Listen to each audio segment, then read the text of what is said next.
Hey, Miguel, good morning. Hi, good morning. How are you doing today? I'm really good. How are you? Oh, I'm doing pretty fantastic. Another great Friday, and I'm happy to have another great presenter to be able to host today and actually talk about probably one of my favorite topics when it comes to actually design. I noticed a couple people, well, Donald in the chat was mentioning that very often this community can focus heavily on the back end and not necessarily as much on the front end, which I think is often an underappreciated and underutilized theory and concept to really create effective design from that perspective. I totally agree that there's a huge gap in that area. I, I I am working with customers all over the world, and I can tell you that nobody really takes this process very seriously. Only few companies, few people really take this one to the next level, but it's really rare. And I think there's a huge opportunity once somebody really appreciate this and focusing on improving these skills. There is a lot of possibilities out there that the industry right now is craving. Yep, absolutely. I think it as the product's evolved, and certainly as the number of ways to customize it is evolving, it's given a lot more opportunities to tweak it and design it.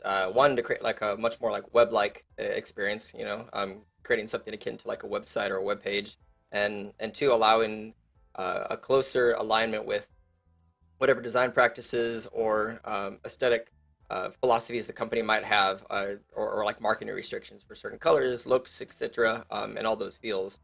I know like years ago, like it's something that I've certainly I think leaned into, and then have since like embodied the VizWiz visualization wizard that I've have as my like YouTube avatar. But I very much like to lean into aesthetics and design, and I'll still dabble in the back end. But I think most of the way that I help get my foot in the door with clients or anything else, or just with the community is through like unique ways to build visuals and design practices and other stuff from the front end. And years ago, like that old slide deck that you have on cleaning up report design in Power BI was one of the ones that I stumbled across. I think Chuck Sterling Yeah. shared that with me, and Yes. I'm looking at some of these slides, and like I think I just played through it like, all right, that has to be an animation, right? That was something made in like Adobe After Effects, and then I look at it, and No. there's like 35 pieces, and you use like you both move it plus fade it plus you combine all these Yes. different slide effects to essentially turn it into almost a movie or something like that, and I was just like Yes, I had a blown lot of away. I had a lot of free time at that time, and it looks like Yeah. nothing else, like nothing good to do in my time, in my spare time, that I was capable to create those crazy animations. But yes, I did in that way. Yeah, it's each slide must have been a labor of love, like slide by slide that goes through that. But I was heavily inspired by that. I still eat a couple of those even today, just playing through it to show I loved how you built out, and we might even be able to show it a little bit later. It starts like a complex, and you slowly, one piece at a time, like what happens if you reduce the number of labels? All right, here's what it looks like. What happens if you call out a visual? And it slowly becomes clearer and clearer to read. So it's a great piece by piece Hmm. transition to kind of cleaning up a report page to showing some of that. So, but that's a little bit of background, at least for me. For the people tuning in, Miguel's has been with Microsoft for years, heavily involved in graphic design, and I believe you started years ago before coming to Microsoft as an actual graphic designer, which I think is why you shine so much in that field. But could you give a little background about yourself? Yeah, of course. Well, I was work before before Microsoft. I used to work cleaning bathrooms and places in like working in warehouses in the United States. But at the same time, while I was working doing those kind of hard labor, I decided myself to study online degrees in Mexico. So I started by studying graphic design, international marketing, almost at the same time. And meanwhile, I was working during the mornings and the afternoons and studying all night, like until late at night. And then when I finished those two degrees, then I decided to continue another two, and I continue with computer engineering and international relationships. So by having these four degrees, I decided later on to maybe start my own company, and then companies in Mexico gave me the opportunity to work with them and design reports for their companies. And then there is where I found myself enjoying this type of labor.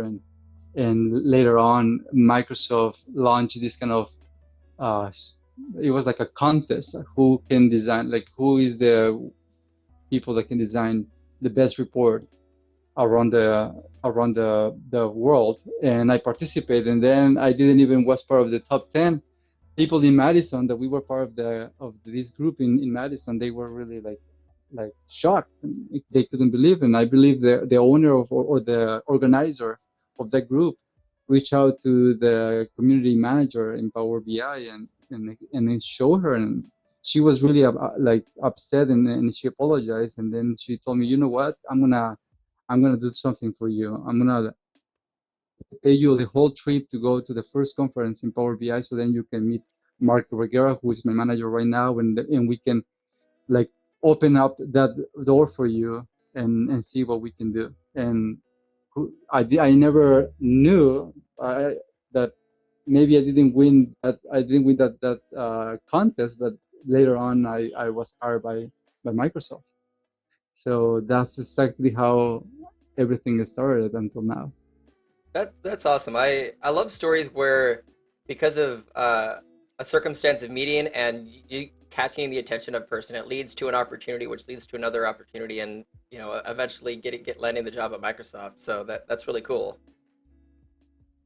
Yes, and right now, well, I am really involved in the Power BI CAD team, uh, in everything related with Power BI report design, and as well everything related with data visualizations. When people are having issues with the visuals, I give them tips, tricks, and ways to use them properly. And as well, I am the bridge between customers, users, with and developers. So when I see gaps in the tool and people are complaining about that, I file that, and then I reach out to the developers so then they can develop something. And when they are developing that, I am reviewing that that's actually meeting the customer needs before it gets launched. So many of those improvements and new capabilities that you're seeing that are around data visualization and report design, everything is coming in my hands before you actually see it in life. So I am heavily involved in the development as well. It's nice to be able to have input in both ends, right? And swim in the back end and front end world. Yes.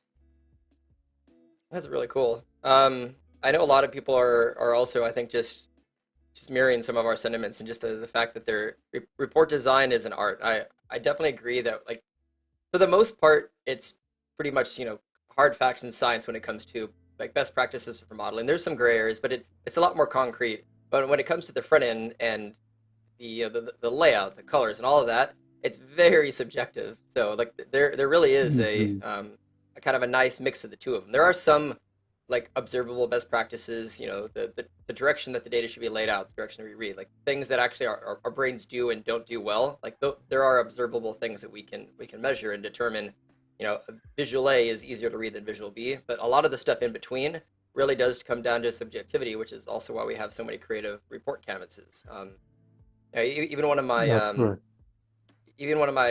presentations that I recently retitled, because I do it every few years. It's Visualization Magic in the Age of Numbers and Science, which I think is goes to a lot of the I think the um, cool design, and the word that I like is just magic that can go into some of that stuff, because it really embodies, I think, a lot of who you are that goes into the front end, when it comes to just making a page that seems unambiguously you versus somebody else.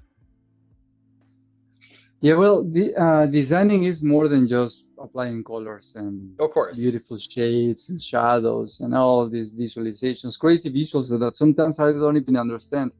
It's basically designing is solving a problem. That's actually Hmm. where the word is coming from. You're a designer is because you are a problem solver. And in order to solve that problem, you need to go through a process. And that process is very unique from one customer to another one, and from one report or page to another one, or even a visualization. So it can go in the very particular way, or it can be general. And you need to treat all that process same way, no matter the level of that approach that you have to work on or design. Yep. And right now, what we're going to talk about is exactly that. How can you have a process that can be strategic at the moment when it's time for you to apply that kind of front end? And Exactly. I am not an expert in this area. I have to say, I'm still developing my skills. I'm still growing, and this is what I'm sharing with you is exactly what I do right now, what I have learned based on many mistakes, people being mad at me, failing in projects, and like all those bad times gave me the chance to learn and fix my way to approach things. And I'm really blessed that I had that opportunity, and right now this is the best way that I could manage it. So you can see and I can share with you. However, Mhm. this is a process that everybody needs to find their own way. Maybe this is good for you. Maybe you can find some pieces that are good for you. Maybe some you don't like them, or you think there's too much. Who knows? In my opinion, I need to go through each of these steps in order to make my work really efficient and avoid the issues. Oh, So I if you're okay, agree. I can go ahead. Yeah, and I will say, flip your presenter and flip the monitor option in the display settings because it's showing the presenter view on your shared screen. Okay, Display settings at the upper so left. should I? Display settings in the upper left. It's right next to show I don't taskbar. see it. It says to the immediate to the right of taskbar Oh, display settings. here. I Swap see present. it. Yes, there you go. Swap presenter view and slideshow. Okay. The first, got it. There you go. Now I'll So flip over. I believe that you can see it now. Yep, Sorry about perfect. that. No worries. I never used that app. Okay. So you were saying something before I started? Yeah, no, I just had one. There was one paraphrase that I wanted to say is I think it's also perfect at your level. I think it's very valid to call yourself an expert, but an expert who is still growing. At some point, like that was something that I had a hard time for a while, like saying for certain fields, is like admitting that I'm an expert. But I think you, as long as you are always understanding that there is always room to grow, I think it's fine to consider yourself at a level, but with room for improvement. Yeah, well, something that I have learned is that if you keep knowing and craving to know more is when you realize that actually you know less less, because before in the past I remember saying myself, all right, if I learn this and that, it's going to be enough for me to be good. Now I just see myself so small and so much information that now I need to be very Yeah. wise of choosing what kind of information I should start learning, and the ones that I just need to give up is too much. So that's why I cannot consider myself an expert, but I am trying my best I've seen to to there was a funny comic that I saw that had a bell curve of confidence with a subject matter. And I'll just quickly wrap up with this: is it starts with if you don't know anything about it, no confidence. If you know a little bit about it, huge amount of confidence. But then as soon as you actually start getting into like a lot of knowledge, your confidence starts to drop again. Like you realize the depth of that yeah. subject, and then your confidence just starts going down. And it finally goes back up at the very end when you become like an actual, full expert. But it was a funny It's little so line real. chart. Yeah. It's so real. All right. So these are the pieces that I go through in the process. So I have like 5 different stages. You're gonna find so many stages, and another ones have 4. Another, like the 2 diamond that Google uses, is like 5 or 4 different types as well. It's crazy all the content that you're gonna find out there. However, the majority of the content that you'll see online is gonna be more based on web design, or maybe another type of graphic design materials, but not really. You're not gonna find something that is really focusing on dashboards. And based on all that information that I have over time and working with customers all these years, so this is the kind of pieces that in my opinion, are working really, really well. and they are the research, define, sketch, create, and test. The research and define to me are the most critical and the ones that a lot of people are just trying to avoid as much as possible. They just want to skip it, or sometimes they don't even want to focus on that area, and they think that maybe one single person in charge can provide all the information that we need in order to pass that research and define stage. So in the research, it's important to have the user feedback to understand the business requirements, the technical requirements, and the design requirements. This is my way to do it. The way that I divided those business requirements, technical requirements, and design requirements are in this way. Business requirements are exactly what the company wants to achieve. They have their own data, they have their own goals, and I need to know exactly how that dashboard is going to solve problems, how people are going to be, um, and how the company can grow. And the technical requirements is more for people that understand Power BI really deep, not only Power BI, but as well the data that is part of this company. They know their data architecture, the things that they have, things that they don't have. And maybe this type of people can help to say, you know what, all right, this is a business requirement, but guess what? We don't have the data. If you want to solve the problem, we don't have that information available yet. We need to figure it out. Or maybe they want to get some kind of crazy design or crazy approach in Power BI, but technically Power BI is not capable to do that yet. So the technical requirements is something that really settles the situation of how you're going to approach the design.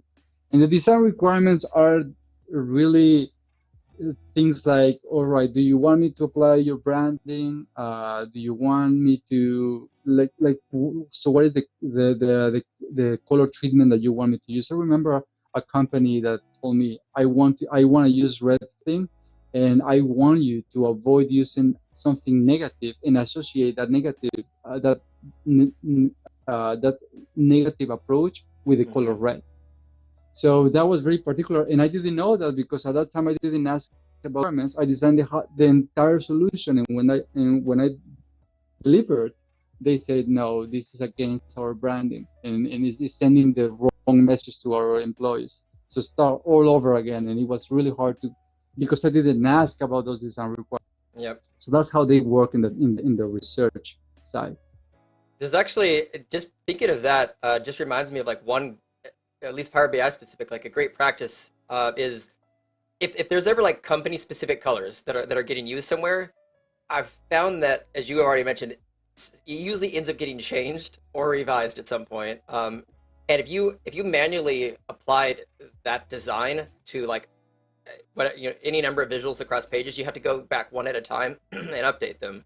So I've now learned with Mm-hmm. colors, whether or not it's sentiment colors for good and bad, which every company has their own opinion on that. I will usually put it into a measure, and then I'll use that measure everywhere. So if at any point in the future it gets updated, at least you have one spot to do it, and you can do an instant snap your finger update to everything. No worries, because remind me at the end that I have a surprise. There is a way to do this even faster, Oh, okay. without using measures or anything, with Ooh. very easily. Yeah, so you're 100% right. It's really important to define those design requirements because it can represent a lot of work if we do not ask for them. So now that you know that information, you maybe are ready to continue with the personas, the information architecture, and user flows. I know that I'm skipping the first one, which is user feedback, which is the most important and critical part, but I'll tell you why. At that time, when you're doing the research, it's important that you find the right people, and that people is going to be with you all process in the research, define, sketch, create, and test. They will go with you. So once you understand that people, these personas are critical because it will give you guidance. You won't lose sight of what's going on. And then when this defined, you have to put together the information architecture. Believe me, so many people, so many companies, they have no idea how they are organizing their reports. Somebody just decided to design a report, and they are just going along with the structure of the information that it was presented. and it's really important to have that really well structured and create a user flow. So then when we stage whatever we're gonna design, follows those kind of personas, the experience, which is the user flows, and the information architecture. So then we can just jump into the layout, the wireframes, and finally start designing, which is what everybody right now is attending this um, live stream, which is the main point. We want to create, we want to use data visualization, we want to make things consistent in typography, color. How are we going to manage images and icons? How can we display feedback? Like if there is something that happens in the screen, or maybe they click on many filters and now the whole page is blank.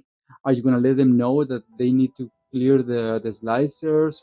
Or if they go to a page where there is no more information, or they don't have access because it's not their role, are you going to give them some kind of feedback about how they can move away or fix that problem? And as well, the accessibility, which is it's a very strange area that as well we need sometimes to figure it out. Especially Power BI right now is still progressing in that area. And then finally, just testing, making sure that everything is well consistent in our design. The data is showing the information correctly. We have the validation from the users. And finally, if everything is fine, then just deploy and launch. And that's how my whole process looks like. Now, let's go one by one. This is the research, and the way that when I sit down with the customer and I said, can you please give me the chance to sit down with the users? I want to talk to them. I want to interview them. I want to work with them. And what I need is if you can identify me the key stakeholders, and those are two segments: the business and the end users, people that are going to use this dashboard very often, or people that understand the business really well, and technical and solution providers, the people that understand the data, people that are going to be the ones developing maybe the Power BI reports. I want them being part of my session, of my brainstorming or focus group, or if I want to shadow what they do, if they already have a solution and I want to see how they actually behave with a solution that they are not happy with, I want that to interview them. I want to have like a session where we can put together all that feedback and figure out what are the business requirements. In order to get these business requirements, the important part is to define what the organization wants or needs to be able to achieve. And in order to get that what's, you need basically to have 90% of the business end users and maybe only 10% of the technical solutions. Right now, having those business and end users part of those kind of sessions to figure out what are those what's, it's key. And what you want to find are what are those key indicators, what type of analysis they want to get out of that report, what kind of actions they want to take once they see something happening. Do they have goals? And what are those goals? Uh, do we have some kind of business process that we need to follow, that I need to be aware at the time before even designing this solution? And what kind of problems they want to solve?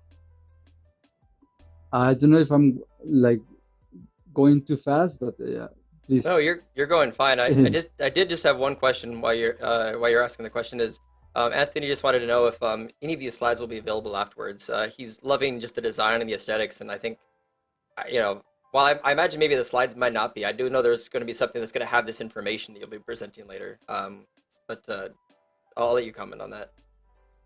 Yeah. All these slides are gonna be available. I'll share this Perfect. with all of you. However, this information is nothing compared to what I'm gonna publish in the website. Yeah, So this is exactly. just like a very small piece that you'll see uh, uh, published in the next weeks. So this is once you know that, you need to now get those technical requirements that I was talking before, and this is your goal here is to define that how can you solve the problems, or how can you satisfy the needs from certain users, or for those business requirements that we saw before, how can you make that happening? And in order to get this information, you should avoid working with business and end users, because they are going to give you a lot of noise. Believe me, it happened to me so many times. So now I prefer, when I have these type of sessions, I said, oh, I just want maybe one or two, and the rest I need to talk and focus with technical and solution providers. And the kind of meetings that we have is to talk about the data. Do we have all the information that you need for those business requirements? Like if somebody's saying that they want to track performance of all social media channels, so part of my session is, do you have access to every single social media channel that they are asking for? And maybe they will tell me yes, no, or maybe yes, but certain information is not live. We get that information every month. Meanwhile, other type of information is live, so it's not consistent. So how can we regulate that information so that everything is equally displayed? And so that's part of the data research. Then as well, performance. Are they going to use live data? Is going to be so busy that it's going to impact performance in Power BI? How can we prevent that? Are we going to add some kind of governance or security? Uh, do we need licensing in order to provide a lot of usage? And what kind of interactivity and authoring we want to give to the users? Do we really want to allow them to design their own reports, or how much interactivity we want to give them? This is very technical, yeah, but it's really linked with business requirements, because without these pieces, maybe those business requirements won't be able to exist. They are connected. A lot of as you just mentioned, the front end ties into the back end. Like if you do a live connection, other stuff, there's certain measures of things that can and can't be written, certain elements that can actually have like Hmm. measure-based conditional formatting. Um, you did mention live versus import. That's probably, as just my quick 2 cents in that, that's one of the most common things that I see is people do a live connection. Well, why? Because we want like live data. Well, how often do you discuss and make a business decision on this data? Oh, like a couple times a week. So you don't really need live data. You need current data, Tuesday mornings, Thursday mornings. So really a once a day refresh gets that. And an import model is substantially less complex. So I see people fall on the live grenade, as I like to call it, Yes. so often because they just think they need live when they really don't. And that will make interactivity and authoring more complex when you have a live or a composite model connection when it comes to the report features. And that's a really good point. And that comment that you just said is exactly what we are trying to clarify in these sessions. Because maybe sometimes the users, they don't know better, and we are here to provide them guidance and give them the best solution, understanding their business requirements. If you're detecting that our people is not reviewing the data every single second, only a certain time of the day, now you know that the best approach is not being going live, etc. So this is where you're trying to nail at this stage. And with that information, now to just accomplish those gaps that maybe we need in order to continue, is just those UI and UX components that we need to understand, like user preferences. Sometimes people say, you know what, I don't like seeing a lot of information, or I don't like the scroll. My reports have this scroll bar where I need to go down because somebody designed the report too tall, and now I need to scroll. I don't like that. So they will tell you, if they had a magic wand, what kind of things they would change, or what are the most problematic areas that they need to face every day when they see these dashboards. And then another thing that you want to know in these sessions is the consumption, the branding. Like consumption, I mean, do you want these reports to be available for mobile? Are are users going to be using that kind of interface? Do you want the report to be printed? So maybe we can involve paginate reports. Do we want to, maybe this is a factory and people need to work all the time and they need to have access to the data? Do we want to use uh, mixed reality, or what's the other name of this? Um, I forgot the name of this kind of, you have your phone and then you can see the dashboard pop up in like these Pokemon things. I forgot the name. But you have a lot of branches of Power BI, embedded, uh, service, mobile, and all of them are part of the consumption. You need to sit down with these people and figure out what are those consumptions that they might need to supply.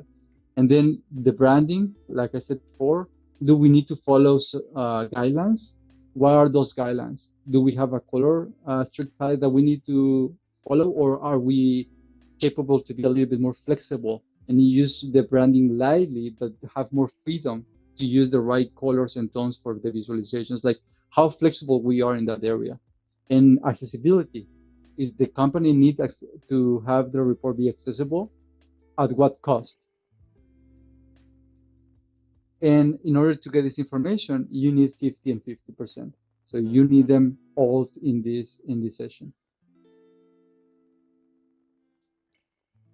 Once you have that information in place, now it's time to define the personas. This is your preference. You can skip that if you think that it's useless. But in my opinion, I think it's really nice to have it just as a reminder, who is my people that I'm designing for. So when sometimes I'm designing a page, what I do is I see the page and then I stop myself. I go back to my card or my persona and check it out and see if that persona, those characteristics, the role and the user stories match the view that I'm designing. So then I don't lose track of what I'm doing, because what happens is sometimes you get so involved in the solution that you forget that it's not for you, it's for the customer. And the customer has certain roles and certain problems that they want to solve, and now you're focusing more and make it beautiful and make it nice, and but you're forgetting the most important thing, that is make it useful for them. So having these personas and being so easy to reach for you, it's a really good way to keep track of your work. And as well, this is going to help you a lot to set up the kind of layout that you might use at some point. And these layouts can be based on one single persona or many personas. Sometimes, and very often, a dashboard is not for one single type of persona. You have multiple personas that go in that dashboard and they do different activities, and you need to know who they are. So some of the ones that I have detected, and again, you're gonna see a lot of content, people giving you another 8 more, but the ones that I have seen them a lot and bucket them in something very general is executive layouts.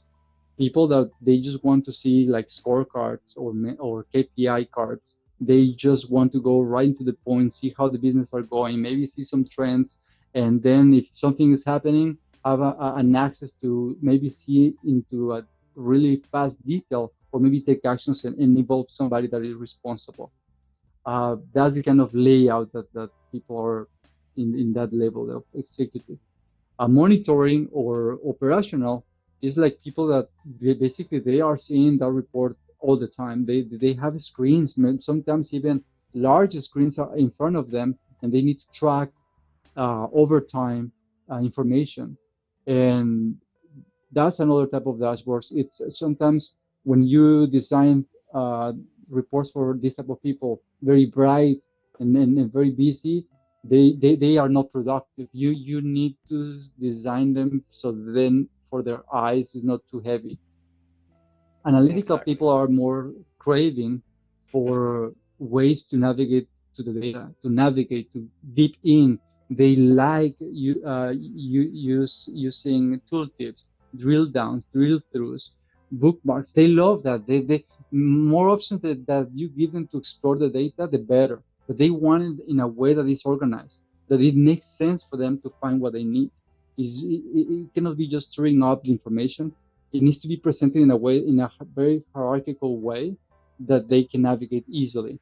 And then tabular is funny because I will never put this one in the past, but tabular is something that I'm realizing that many people love Excel, especially finance people. They just love, if they see a chart, they see like a risk of something. They want to avoid visuals. They want tables, and they want informs in this way. And I don't see a problem with that. But you need to design a tabular view that as well is comfortable, that is suitable for that type of personas, and that is functional. And then informative is when we go to those websites for COVID-19 or for any type of general public information that everybody should just go there and understand what's going on. It doesn't need to be too complex. It needs to go right into the point. Nothing too analytical, and very, very easy to manage or to digest that information. That's the type of informative. You can say maybe infographics or who knows. Like in this part is just the goal in the informative layouts is to make it easy for any type of users, even if they don't have experience on analyzing data visualizations. So that's why Right. personas is so critical. Once you have that type of personas in one side, the other thing that you need to define is the information architecture. I'm just putting here a very basic example. Excuse me if this is too simple, but the way that I did this, you have to have like, all right, I want to start in a landing page, maybe giving the welcome, or maybe this of all the pages that are available for this report. And maybe from here, I want them to go into the sales overview, and maybe other people, I want to see an executive view. So the people with executive view, they can go to sales overview, but from people that go into sales overview, they cannot go into the executive view. So you now can put rules into the architecture, and maybe you can say once you go into the sales overview, I want people to navigate through 3 different pages: sales pipeline, customer churn risk, and territory management. And then in sales pipeline, I'm going to have 2 divisions. And then this one, so it's so critical to have this organized. So then you have a clear map of how are you going to deal with the interface. If you don't have this in place, you're basically blind, trying to figure it out badly. This will save your life if you can put it together. Sometimes what I find is that when customers are sharing with me a solution, I see everything so messy, like everything is everywhere, even the visualizations. So what I do is I start dividing, and that's why people say divide and conquer. This is exactly the concept. Divide in certain way that when somebody is ready to analyze or to take actions on these reports, then it's it's very intuitive. It's organized. They don't feel overwhelmed, and it has some kind of hierarchy that makes sense. So obviously you're going to have a page about territory management, and then go down into the country and then district. That's a better way than just having a page with all of that, like in a map with the management, another map with the country, and a table with a lot of districts. That's a lot. No, nobody really digests that information in that way, unless certain data allows them. So that's the information architecture.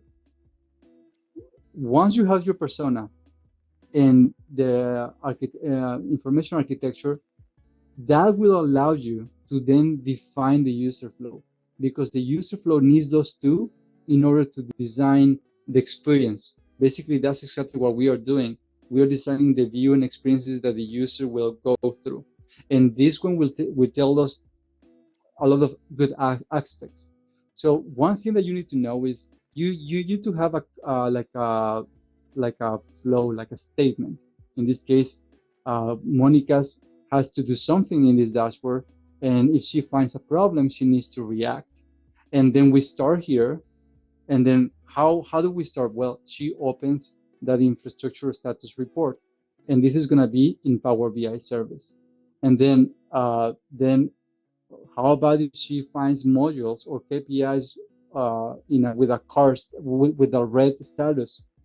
Well, in order for her to see that red status, I'm going to use a card visual. And if she finds something red, then she goes into, maybe below that card, I'm going to place a button that says click on more details, which is going to be a button.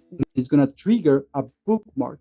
So below I have the feature or the environment that I'll use, and on top is going to be the capability that triggers that action.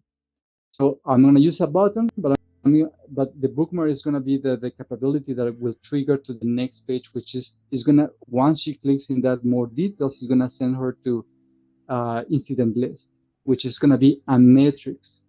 And in that matrix, she can sort it, or she can see which one has more like high priority.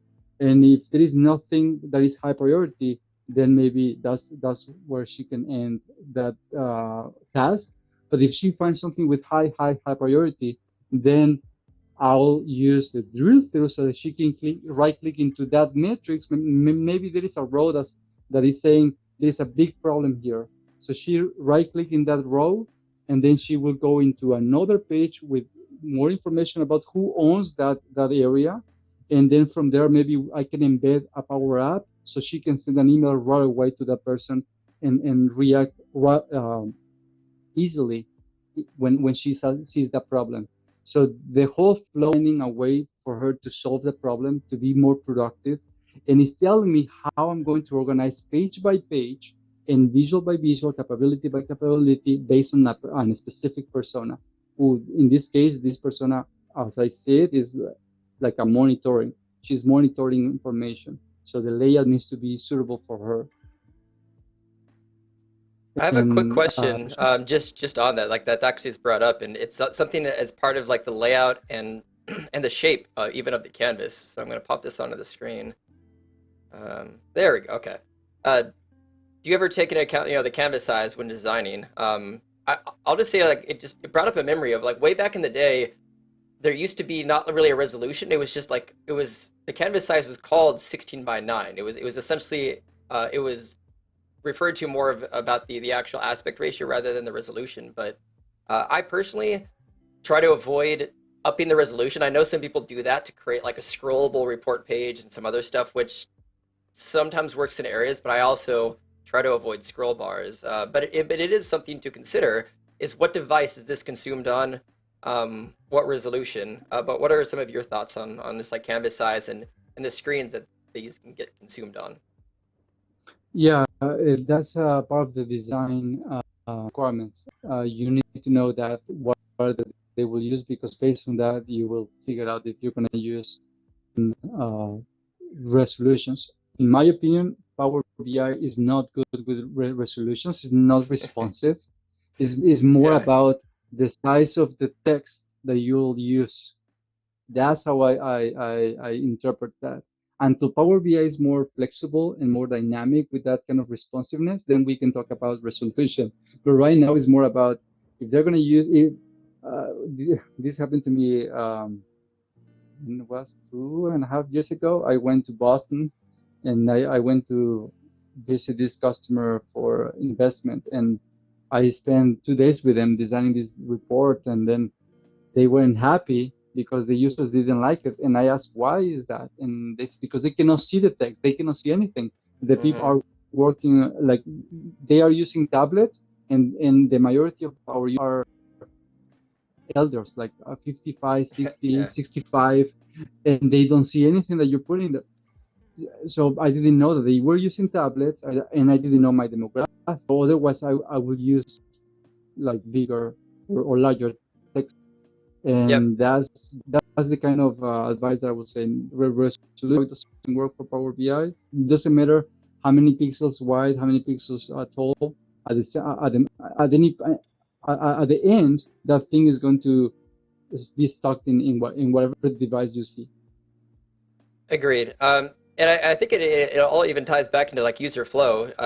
The idea that if you try to put too much into a single space, you lose some of that flow. The natural, I like Oh to think of yeah. it as the reader mode. It's left to right, top to bottom. The kind of the natural flow of information as you dig further and further into your data, and to the point that you feel like you either need to cram everything together or increase the resolution.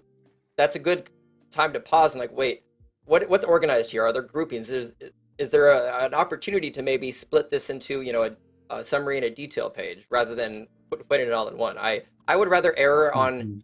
having more pages with less information on each, as long as there's an even easy navigation experience between each, than less pages with more information. Because the noise and the confusion that can come from just having too many things on the page at once. You lose the story, you lose the voice, and it just is like Totally. you just have a bunch of random metrics now being displayed. Yes, I agree. And when when you get really good on this, it's because somehow you summon this magic where for some reason users feels like somebody's navigating for them, like a magic hand is just moving them without training. That's what you're going to try to nail with this user flow. You want to design a very intuitive experience, so nobody needs to be trained. The interface itself is so friendly that invites people, manipulates people to do what they need to do without being aware. That's where you finally find that kind of golden level. But that's what all designers are looking for. That's the holy grail. But and you can do that once you perfection this kind of user flow. Once you know that Yeah. information, you define those three that I presented before. The way that I did is now I sketch my layout. You can do this in any tool you want. You can even use Power BI if you want to. I do that as well, but basically, some time ago, I used to do it in paper. Then I decided to just use Figma or PowerPoint, but you can use any tool you want. And the reason here is just to sketch something in low resolution or definition, just to have an idea where are the elements to be placed. Like, can I have headers? People are sometimes hate headers because they say, why do I need a header if Power BI has already title up there? Some companies they want headers no matter what, and maybe they want a footer, maybe you want navigation, maybe you don't. Maybe you want an area for KPIs where the KPIs are going to be constantly there no matter what page you jump. So based on all the information that we collected in the previous stages, we will know exactly how our sketch, how our layout will look like. And the idea of doing this is just to make sure that everything is consistent. I don't like when I see solutions where I go to the different pages and they look like they are from different, like they are the different siblings from different parents, and there is nothing more like that satisfies me so much that just seeing consistency and that kind of unified design, and that's why setting up or putting up the rules of your layout at this moment, it's really, really important because once you do that, then you can design the wireframes. So then you can say, okay, this is going to be my landing page, and this is how I'm going to do these sections in my report, this another page. But everything is now is going to make more sense and it's going to follow certain rules or certain layouts. And now you will have a large vision of how things are going to interact with each other. Sometimes even certain pages will, if you right click here, it's going to drill through to this page over here, and then you just put a line between these two interconnected because you now know that they actually have communication. Again, this is just for you to understand the layout, and if you find patterns or you find ways to take advantage of that layout in that you can reuse across multiple pages or multiple areas, that's the way that when you can do it. It's impossible if you're looking track of that, and having Hmm. wireframe is the best way to go. In my opinion, I cannot continue my work if I do not have this in place. Agreed. This is a report that I designed in PowerPoint, and this is my prototype. This is how I sketch my wireframes and my layout. Everything that you see here is just right now I am in present mode, but if I am not, I can just click on and destroy everything. This is basically 100% PowerPoint. So all I'm trying to show you here is that you have the tools. It doesn't need to be completely fancy. It can be very basic. All you need is something that you can present to the stakeholders, to the business users, and show them, look, this is the end result. This is how everything is looking. What do you think? They will give you feedback.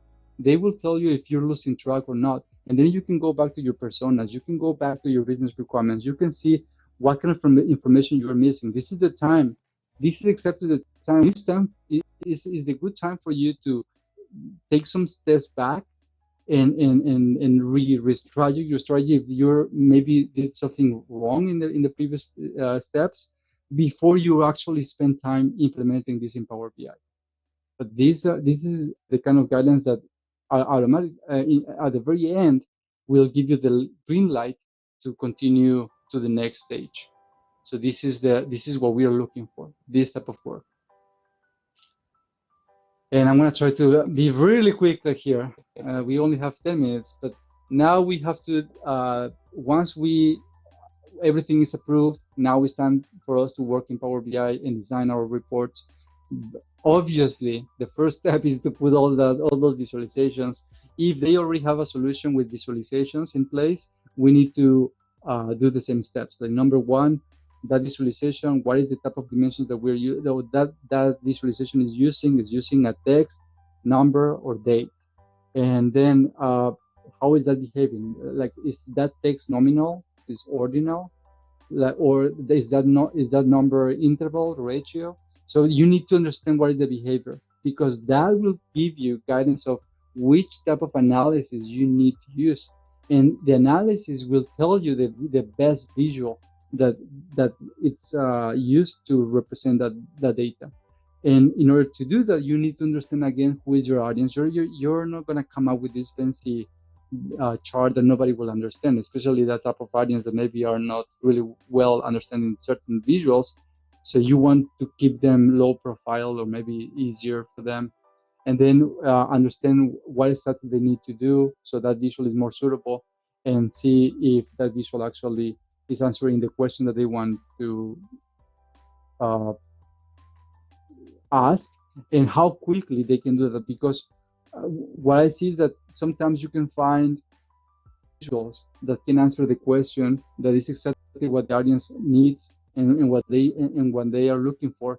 But one is way better than the other ones, because when I see the visual, I can find the problem, or I can answer that question way faster. That's when I say this is the right visualization. Hmm. There's also like this And actually is a then great. I was just going to mention this is a. If you want to go back to that for a quick sec, sometime to the slide that you were just on. That's about okay, there you go. Data visualizations, because there are times where you don't necessarily know what the data looks like. Mustafa had a good question on designing reports without really knowing how the production data will look like. Sometimes too many categories, other times the data is not as clean, etc. But I do think to your point, there is kind of a general understanding of, for the most part, there's kind of like data type A goes with visual types C and D. So there's, but some of that just comes from exploration of trying a visual, swapping it with a different one, and playing around with it a bit until you find a fit. Because it's not always just immediately knowing the answer, but it's kind of doing data exploration in the sense of trying out different visuals just to see which one communicates the data and the insights from it the most clearly. yeah, but something really important that we never have to lose track is this number one and two, because sometimes Mm-hmm. we can choose the right visual, but then we are not treating that information properly, Yep. Agreed. depending the type of dimension and data type. You're not going to use a column chart the same way from a nominal dimension or a ratio dimension. They will look completely different, and they will have different sort, and they will have different design. And people think that, well, they are the same. No, they are not. It can be really confusing to treat them by. That's why understanding the dimension, the data type is critical as you choose that visualization. Exactly. And in that website, I'm gonna explain the step by step as well how you can take advantage of these three stages. Then typography, just be consistent. Something really like easy for me to like show you right away is I put these five type of styles, font families, and that caption small is for my secondary axis, my visual legend, my data labels, conversion rate labels, detail labels. So I am specifying in every single visualization or element in my report is I'm going to use regular SQL UI 8 points. And when I have visual titles or navigator buttons, I'm going to use semi-bold 11 points. So having this kind of like rules that you need to follow is critical. Do not use the Power BI defaults because they are all over the place. They are not consistent at all. You're gonna find them completely crazy, and I hope that I'm gonna be in charge of changing that later. I do So think it's right now, better. It's better than it used to be though. Like the very first default theme with like the super was light gray horrible. titles, that was terrible. They did make them. The defaults are now bigger, so it is larger text. It is easier to read. I will agree that it's still a bit scattered with the designs, but it definitely is an improvement on the first generation of of default themes that was in Power BI.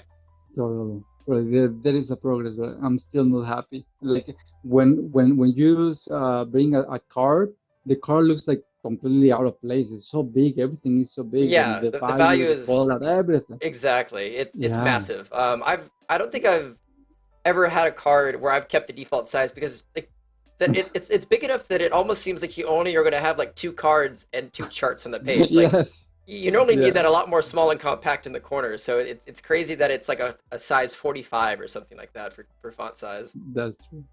Yeah, so the rule here is just be consistent, and maybe if you're really like a pro, use more than one single font family. Like if you want to play with Segoy and then another one, and they look the same, and then you want to be wild, go ahead. But I don't even do that. It's too difficult. I always stick in one single font family. Power BI is really weak in fonts, so Segoy is the one that gives you more variety.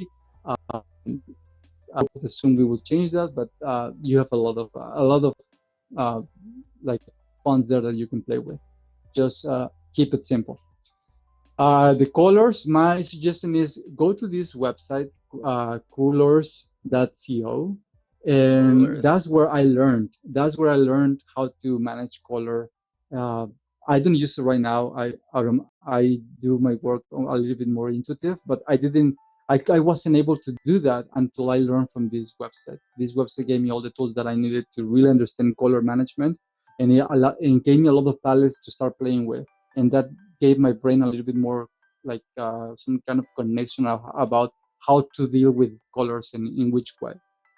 So go there. And something that you need to understand about colors, this is a huge topic that I will spend another 3 hours to just focusing on that area. But all I can tell you right away is, in order to set up those colors, you need to understand the branding. If you need to follow the branding, if you have freedom for a custom palette, and if you need to follow accessibility parameters, like if this is if you need to meet colorblind guidelines, then maybe that's going to affect dramatically the type of colors that you will use and the way that you will manage them. And the things that you need to apply colors all the time, keep in mind, is your backgrounds, the text, the elements that you'll use, like buttons, shapes, icons, images, and other extra elements. And then visuals. Obviously, visualizations are going to be affected by colors. These four are you need to understand that they have to work with colors. Sometimes people think that text is going to be always black. That's not true. Using colors with text is a way to manage hierarchy between information, so people can see what's more important than the rest. Then you need to create images and icons. Like if you're gonna work with icon like iconographies or images, just I ask you, beg you one thing: go to flat icon. There is a lot of options in there, and if you're going to choose icons, use from the same family. Like in this example that I'm showing you, I have an indicator, I have an arrow up and down. They look the same kind of design that I have for my other icons in my report. They look like they're part of the same family, they look the same style. Do that consistently. Flat icon contains galleries where a single author is putting hundreds of icons that they look the same. So once you choose an icon, stick with that style across all your report. Do not do that copy and paste from everywhere because it looks really bad, and it really distracts people out of what they need to look at. So just like in this example, keep it consistent. And if you're gonna use images as well, even though that they are not part of the the same theme, try to use the same colors, try to make them part of the other elements. And in this case, the explore button, and I'm trying to make it part of the family, like this area. Do not let them to just feel like a very unique, rare thing in your report that it looks like doesn't belong there. And accessibility, there are six areas that you need to understand, because accessibility is not just about color blindness, where you need to manage color contrast and to be clear about the content that you're displaying, like the visualizations. Obviously, you need to avoid pie charts, because in order to read pie charts, you really need to distinguish colors. So maybe you need to use another visualizations to display proportions between categories. So but as well, you need to design for autistic spectrum people, like screen readers, low vision, physical and motor disabilities, and dyslexia. Here I put a table, like a really fast table of the kind of properties that you need to keep in mind for this type of uh, um, accessibility areas. And something that I need to say right away is I have been in so many projects where people want a lot of accessibility, and the end result is something that is not accessible for the 90% of the population. So I you, love when this you make layout, a, by the way, just for all the different types of need considerations. Because I mean, most people just think of color. Yeah, there's all, and then some people think about the readability. And Megan Longoria does a ton of great stuff on this. But I think this is such a great information to show overlap of everything that's related to layout, the few that are related to color. Like I absolutely love this, by the way. This is really nice. yeah, yeah. And by the way, there's a mistake. This one, physical and motor disability, has Yeah. layout and functionality. I forgot this part Okay. there. But in order to make for people that use keyboards, you need to use the tab navigation, and you need to use a lot of Mm-hmm. functionalities that we have in the selection pane. This Yep. is the only part that I'm right now detecting that there is an issue. I forgot put that card there, but everything else is fine. Uh, so what I was saying is, make sure that when you want to make something accessible, make it accessible for everyone. Like for everyone, everybody needs to understand that data. And finally, just test. Make sure that every single value, metric, indicator, DAX measure, color, conditional formatting, whatever you use in the data or measures, it's working. Make sure that everything filters correctly, and that's your data validation. The report validates when you have bookmarks, when you want drill throughs, when you want tooltips to function. So now you need to see your interface. You need to see all those capabilities and features that you implemented to create those user stories, and see if they are working. If there is no bookmark that is not maybe well programmed, or maybe there is a tooltip that is well filtered, you need to check that out as well.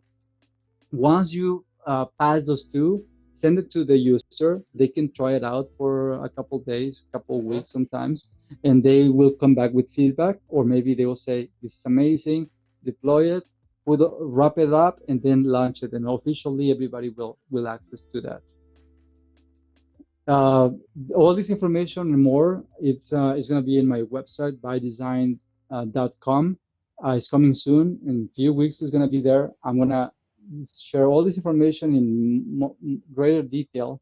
And as well, I'm going to provide templates so you can have canvas with all those layers that I share with you already predefined, the theme ready. So, for example, you were saying that you create a DAX, so when somebody wants to change the color, you just change it and everything changes. No, I'm using now a theme. You just go into the theme in one particular line, change the color, and everything will change. If you want to change your dashboard from light to dark mode, you just replace import another theme, and the entire background, the visual, the text, everything will change in one single click with these layouts.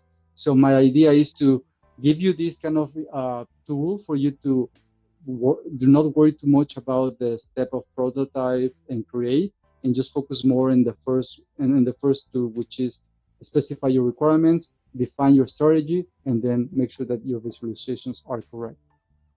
I'm All really that is excited. coming next month. Really excited for that. That's like having quick swap templates and ability to change all that, it sounds pretty amazing.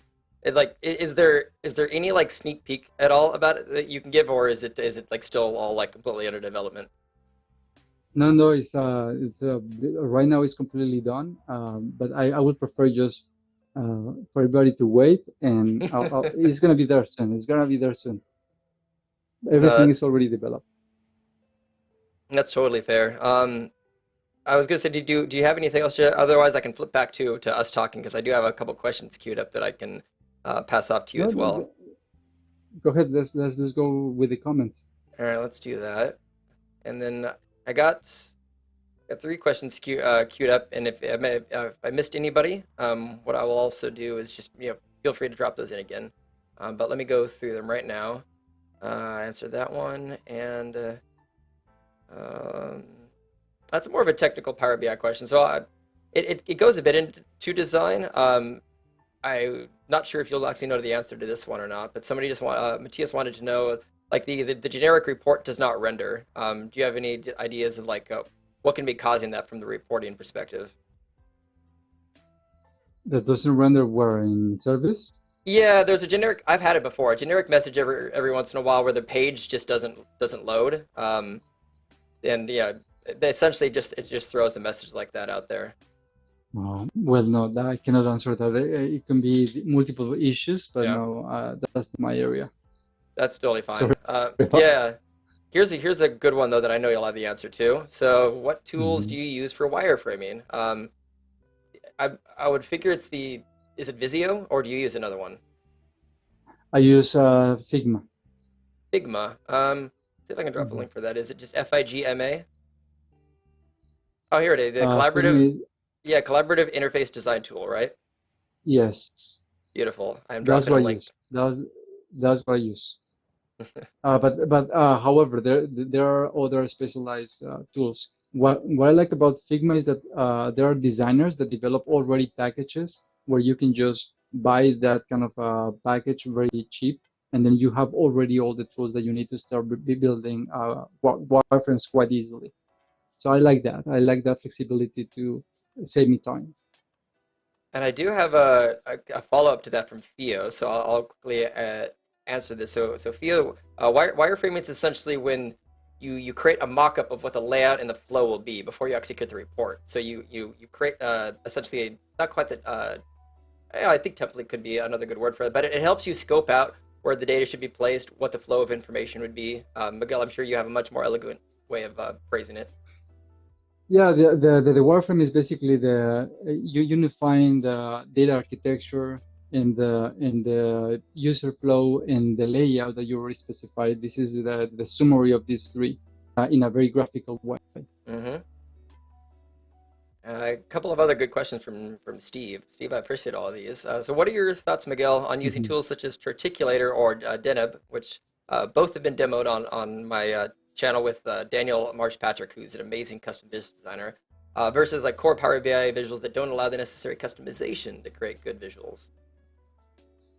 Well, this is coming from a guy that he hasn't learned Charticulator at all, and it's my fault. I feel so bad.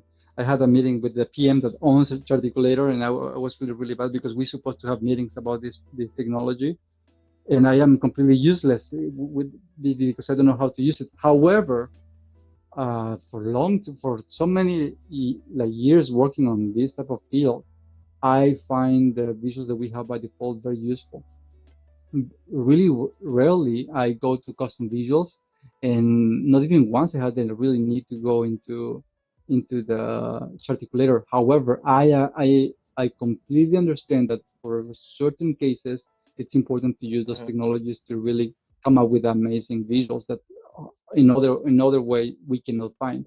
My suggestion is before you go into the fancy way, start with the basics, see how Hmm. our default visuals are capable to deliver that information. Maybe the user can find better ways to understand the data with what we have automatically by default. I found that all the time happening. Like customers with this fancy visual, and then when I analyze and see exactly what they are trying to do, I just come up with this bar chart with a table below, and then with interacting with each other and changing, adding some conditional formatting, and then they say, "Oh, I love this. This is way better than what we were using."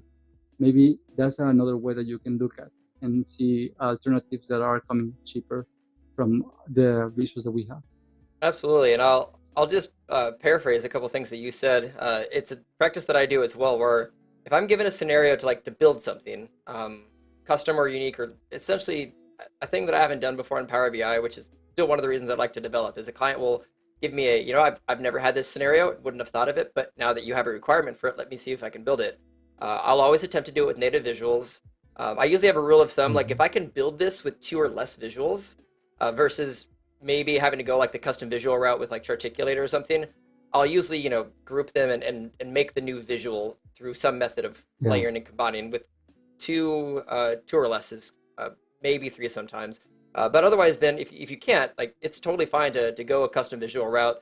Like there are performance considerations, and they do load a tiny fraction amount slower just because they're more self-contained for security reasons. But if you only have one or two custom visuals on the page, you're not going to notice any performance difference. Articulator is great, and also, as there, Steve, as you're mentioning the denim one, um, Miguel, if you've actually not seen either of them yet, I would also recommend checking out Mm-mm. either the stream that I did or the other ones that Daniel Marsh Patrick has done with the Deneb custom visual builder that he built using Vega Lite, which is actually a visualization platform that was developed at University of Washington here in Seattle. But it's a pretty amazing tool in what it can build, and just requires a little bit of like scripting. But otherwise, both of those provide such easy options to build custom visuals these days. Hmm. Yeah, I have seen some demos, but I will check it out for sure. I got, let's see, I think another one from Steve, and I'll pop it in. Also, just shout out to Adam. Hey, thanks for joining. He's given some kudos to you as well for some kind words on the a lot of stuff that you've done for the cat team. So, Oh, thank you. yeah, and here you go. Do you have a recommended list of resources for those developers looking to learn more about this topic in greater depth? So, books, blogs, Yes, courses. yes, and I apologize. All this information as well that I share with you is coming as well from different authors, and I don't Yeah, have the reference here. However, in the website, you'll see every single reference and more. I am in pro of always giving credit, and as well, I am pro of people do not just take what I'm saying, but they need to read and find their own way. And that's why I would provide a lot of references, a lot of good sources, authors that I highly respect, everything just packed for you to reach out to and learn from. that'd be perfect. And somebody was even mentioning that you should hop on Guy in a Cube when you release your website, which I highly suggest if you want to do that as well. But I'd also love to have you back when you have that website built, because from at least the sneak peek that I got to see earlier today, it looks pretty amazing, and I would love to share that back out and just let people know that that's going to be a resource. So I hope would love to have you back on at some point for that. Anytime, my friend. It's a pleasure to me. Yeah, absolutely. I think I have one more question that I'll pop up onto here, and then I think we can wrap up then. Mark had a question on how do you check for color blindness for accessibility and any specific tools that are helpful. Yes, there is a link that I will share. I will put it. I will put the link in my deck. So then I believe that if I share this deck with you, you're gonna be able to share this with everybody else. But in the accessibility section, you'll see the link. And basically, it's a very basic website where you just upload a picture of the report, and then you can see how people see that information in different colors. And maybe you can detect the colors that are not playing really well. However, when I'm trying to really make something good for colorblind, because there are so many spectrums and so many types, what I do is I usually design the visuals in a way that how the how does the visual look when everything is black? Every single plot is black.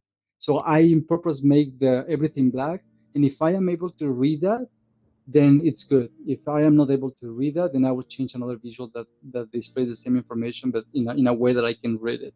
And then colors is just a matter of preference because the color is Okay. now not subjective of reading that information. And I will love if at some point I have an entire hour of showing you all what I have learned about accessibility, not only with colorblind, but there's so many things that I'm craving to share with all of you.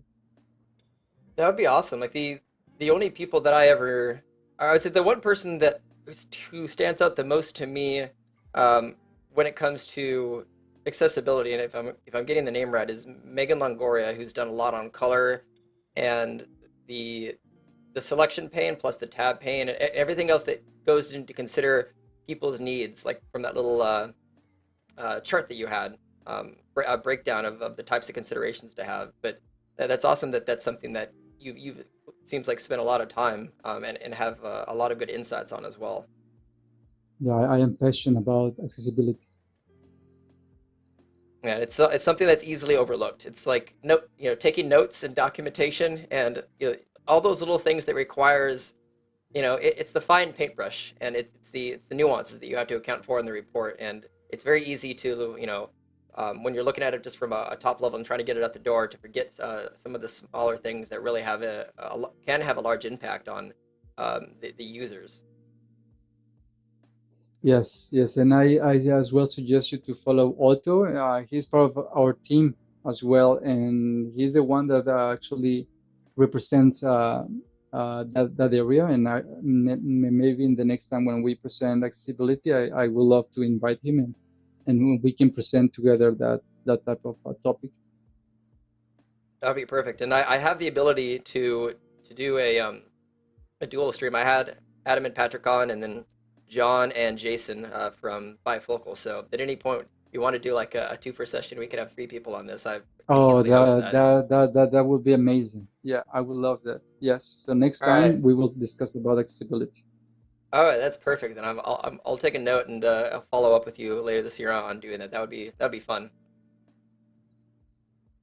Perfect. I think, let me check. We are, yeah, all right. We finished up with the questions from everyone. I think we had about a peak tune in of 40, I think I saw 48 peak concurrent viewers. So a good, healthy number. Fantastic to see that many people turning up and getting excited about design and aesthetics. So again, Miguel, like, thank you a lot for coming on. Like I said, a lot of your work has it inspired me both for like things to kind of aim towards in terms of simplicity with reporting, and you're still the of all the decks that I've ever dissected in PowerPoint, yours has been the the most ingenious and complex when it comes to making really cool looking transitions and animations and telling a story through uh, built-in PowerPoint features. Oh no, it's me, the one that is thankful for all of you that push me to learn more and do what I do. Is I am the one that is thankful. I am the one that have to give the thanks. Yeah, no, absolutely, and happy to host you. And based on our discussions, like, yeah, I'm sure I'll be seeing you again here in the future next time. So, For sure. Yeah. all right, All right. everyone, See you guys. It was a cheers. pleasure. Bye bye. Thank you so much for watching. Please consider hitting that like and subscribe button. And if you want to help support this channel, take a look at our channel memberships as well. And last but not least, please consider sharing this video on social media to help pass on this awesome content and to help the channel grow. So until next time.